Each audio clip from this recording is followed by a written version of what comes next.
پیارے بچوں، اس دنیا میں سب لوگوں کو اپنی فکر ہوتی ہے. ہر کوئی یہ چاہتا ہے کہ ساری اچھائیاں اور بھلائیاں اسے اور اس کے گھر والوں کو ہی مل جائے. مگر پیارے بچوں، اس دنیا میں ایک ایسی عظیم شخصیت بھی ہیں جنہیں 100 200 1000 2000 لاکھ 2 لاکھ لوگوں کی نہیں بلکہ پوری امت کے لوگوں کی فکر ہے، اور وہ ہے ہمارے پیارے نبی، اللہ پاک کے آخری نبی، مکی مدنی محمد عربی صلی اللہ علیہ وآلہ وسلم، جو اپنی امت کی فکر کرتے ہیں اور ان سے مشقت اور پریشانی کو دور فرماتے ہیں اور امت کے لیے خیر اور بھلائی چاہتے ہیں.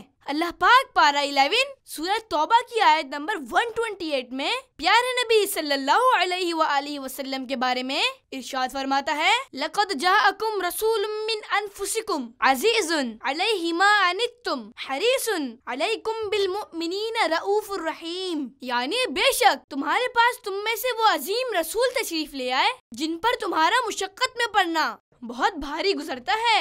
وہ تمہاری بھلائی کے نہایت چاہنے والے، مسلمانوں پر بہت مہربان، رحمت فرمانے والے ہیں. پیارے بچوں، قرآن کریم کی اس آیت مبارکہ سے ہمیں 3 باتیں سیکھنے کو ملتی ہیں. نمبر 1، اس آیت میں حضور صلی اللہ علیہ وآلہ وسلم کی تشریف آوری یعنی آپ کے میلاد مبارک کا بیان ہے. اس سے معلوم ہوا کہ محفل میلاد مبارک قرآن پاک سے ثابت ہے. نمبر 2، ہمارے پیارے نبی صلی اللہ علیہ وآلہ وسلم اپنی امت کے دکھ درد اور تکلیفوں کو جانتے ہیں. اور نمبر 3 یہ کہ ہمارے پیارے نبی صلی اللہ علیہ وآلہ وسلم دنیا میں بھی ہم پر بہت مہربان، رحمت فرمانے والے ہیں اور آخرت میں بھی. پیارے بچوں، جب ہمارے پیارے نبی حضرت محمد صلی اللہ علیہ وآلہ وسلم ہماری اتنی فکر کرتے ہیں اور ہم سے اتنی محبت کرتے ہیں تو ہمیں بھی آپ صلی اللہ علیہ وآلہ وسلم سے خوب محبت کرنی چاہیے. آپ صلی اللہ علیہ وآلہ وسلم کی سنتوں پر عمل کرنا چاہیے اور خوب درود و سلام بھی پڑھنا چاہیے.